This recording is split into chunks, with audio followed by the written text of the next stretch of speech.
In your morning medical news, a Wisconsin company is recalling alfalfa sprouts over listeria concerns. River Falls, Jack, and the Green Sprouts sold the 5-ounce packages across 3 states, including here. And if you bought them with a January 29th expiration date, throw them out. The sprouts were sold at local grocery stores and co-ops across the Badger State, as well as Minnesota and Iowa. The FDA wants to ban a cancer-causing chemical from hair straighteners. Formaldehyde, commonly found in products marketed to Black women, could stay on shelves longer, though. The Trump administration's new regulatory freeze puts that ban on hold and might allow the chemical to remain with limits. Philadelphia Eagles fans likely had a stress-free time watching the Super Bowl Sunday night. Their hair might be especially thankful for that. So what makes hair turn gray? Jeff Wagner learned when it typically starts and how to keep your color as long as possible.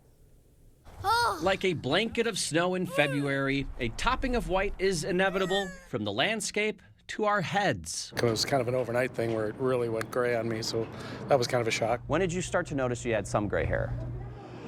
Let's see.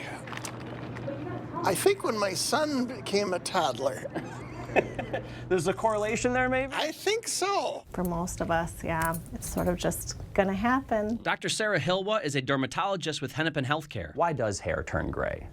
Well, gray hair is part of the normal aging process, and it basically is when the pigment, like we have pigment in our skin, we have pigment in our hair, we lose the pigment cells and pigment granules. Pigment gives our hair color. We lose it as we age, turning hair gray and eventually white, which is our hair's natural color without pigment. Is there a typical age range when it starts? So in people of European ancestry, it starts earlier, so usually in the mid-30s. I think I was about 35 when it really started to come in. People of African ancestry is usually in the mid-40s. People of Asian ancestry, it's usually somewhere in between. Do you think there's other factors that can speed it up or make it happen sooner? I'm sure there is. I've heard that stress can do it. I don't know if that's true or not, but I think so.